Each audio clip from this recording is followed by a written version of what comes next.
And I think I'm done for the day. I'll come back out tonight, I think, after mountain biking. I gotta have a life too, I guess. So does the wife and kid, so I gotta take them out and keep them entertained also. I'll be back.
Come on, you gotta go home and work. Stop messing around. All right. You guys order, back to the shop. Back in the shop. You heard the boss. There was no time to play around any longer. Had to get back at it. That was pretty good. I got 2 seats for the old 67 GMC. I will touch on them later on sometime. I would like to showcase that a little bit, even though it's only 3/4 done at the moment. And yeah, we stopped on the way home, did a little bit of mountain biking as I took some clips for you guys just to throw in there, mix it up a little bit. Me and the wife, Miss Penny. Anyway, so I went ahead, went into my little stockpile and found some tubing. After taking out all that wood, it's the door is very, very floppy. Just 1 second here, I'll see if I can... There is no structure to that at all. I mean, it's like a wet noodle. But anyway, we're going to eliminate that. Yeah, my tubing, I coped the end of it already to fit something like that there. And that would be the first structural piece that we will fabricate, we as me. And then we'll build on from there. This here gives me... it almost gives a finish like Elvira at the top, and I'm kind of basing it off that. Then what I'll do is I'll start closing the rest of this in with flat bar and tubing and whatever, and get it pretty structurally sound, and that'll give enough room to bolt on an inner door panel. And I want it to be in such a way that when I go to do the window channels and everything, I have room to work. That 48 Ford I did last year, man, there was a small opening, and it was hard to construct channels out of scratch. Just, oh, it was hateful. So learned my lesson on that. So this one here, I get to start fresh, clean slate, and I'm going to leave quite an opening with, yeah, a door panel that will bolt on later on. We'll fabricate that too. It should be pretty sweet. Anyways, I'll get this tacked into place and on to the next. So I went ahead and I started boxing that in. I got some angle for the top, had to make relief cuts. My shrinker definitely wouldn't shrink something that thick. That's like 1/8 thick. So anyways, yeah, I got some angle for the top. What I'll do up here is I'll fill this gap in with flat bar, but I got it pretty much even with the shape of the top of the door. Flat bar running down. I'll build an inside piece to put my window channel later on, probably tomorrow. Yeah, that structure piece, I got that welded in place. More flat bar running down the side. Not even tacked on the bottom, but that flat bar on the bottom. Monday fun day, I guess. Anyways, back at her Monday morning. So yeah, I went ahead this morning and I finished closing that frame all in, all the way around the inside of the doors where I left off last night, Sunday evening. And I gotta say, it is much stiffer, way better, way gooder. Got that flat bar on the top all welded in, just has to be finished off with a flap disc. But you can see it's like that's not moving, that's solid. Even shutting it, you know, there's no flex or anything at all. It even sounds different shutting it now. But yeah, so anyways, I didn't feel much of this process. Yeah, so what I plan on doing is, like I said yesterday, leave this part open with a bolt-on door panel, inner panel. That would be all upholstered and everything. And I will take some sheet metal and close in the bottom, put some beads in it to make it strong and everything, and more decorative. But that'll leave everything wide open for when I put the window channels in and the felt. And I'm assuming we're going with power windows. I gotta find that out. But I assume that as far as he's going on this hot rod, he should have power windows. He may already have them. He has sheds full of stuff. Anyways, on to the driver's side. Well, door number 2, let's get this show on the road. Same thing as the other side, super flimsy, flexible. After taking that wood out, nothing to it. So yeah, same drill. I didn't film this morning. To be honest, I didn't feel like being on camera this morning and filming. I just wanted to work. So you guys missed out on that one, so I'll make it up for you guys in this one. Plus that one there was a lot of thinking how to mock that up. A lot of planning, so which would have been boring anyway. So trial run is done. That worked out quite well. So I'm going to do the same thing for this one here. I have my pieces again relief cut because my shrinker won't shrink that.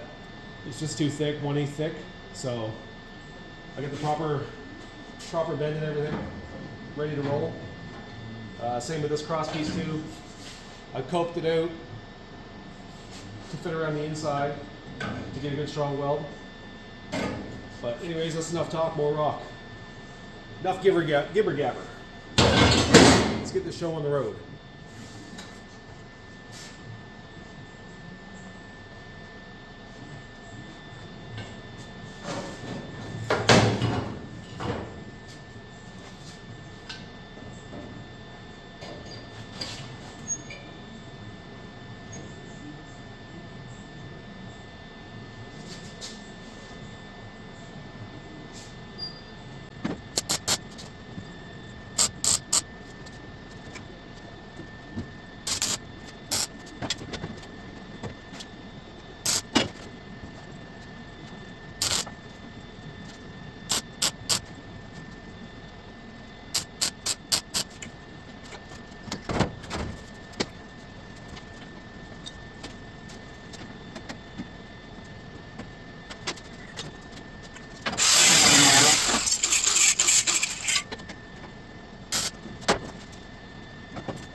And that's it. Boxed in, ready to weld. It was much quicker than the other side, but the when you do things twice, that's the way it goes. Same with tearing that wood out yesterday. This side was much quicker. So yeah, that's all tacked together. What I will do, like the other side, I'll put a brace in the bottom, tack this door shut, and weld it from the inside so it stays put, so it doesn't draw any direction. And also what I will do is I'll just jump around one spot to another. That way you're not heating up one certain area, and it'll warp from the heat. Anyways, that's pretty well ready to weld. Now before I go any further, on this side here I didn't adjust the gaps yet, so something I will do before I get too far into welding is start cutting and slicing to open those gaps up. Again, same as the other side, when this chop was done, the inner door, this post, I guess, it's hard to see. But anyways, this piece is out too far. So I have to make just make a couple of zips on the outside, bring that in, tack it together. Also, top gap's alright, it's fine. This gap's too tight. Except for the panel I put in, I left enough to work with down here, so I'll have to adjust the gap up top before I go any further. And something else I have to do too is build this drip edge when I start to do the inside. Tidy that up a bit. So yeah, that's the next step, I guess.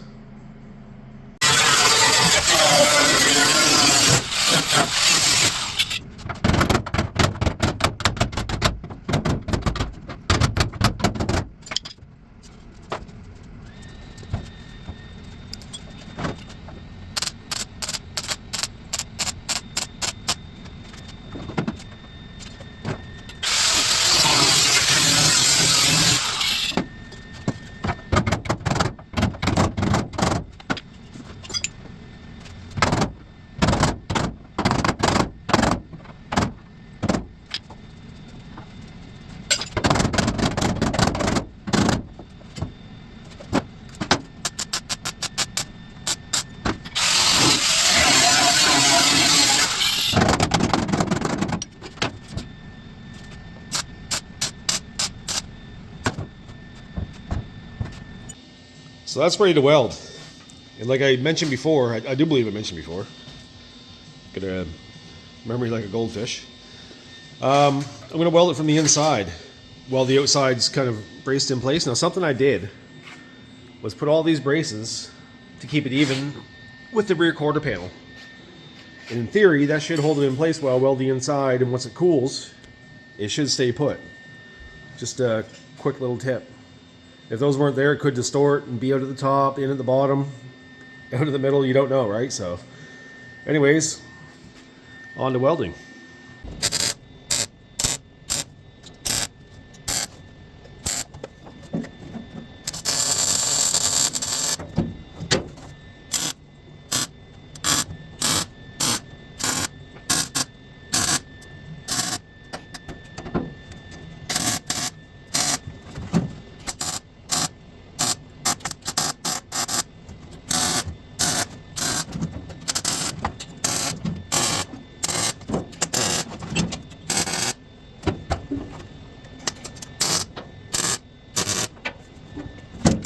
So after cutting those braces off the side, I gotta say it did the trick. That's not too bad at all. After it cooled, it held in place, and yeah, that's not a bad lineup. I'm good with that.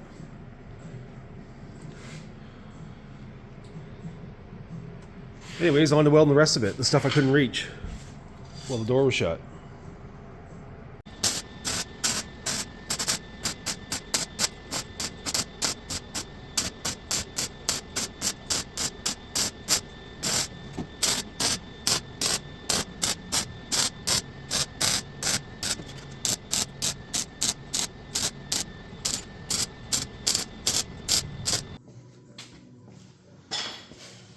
that's it for today.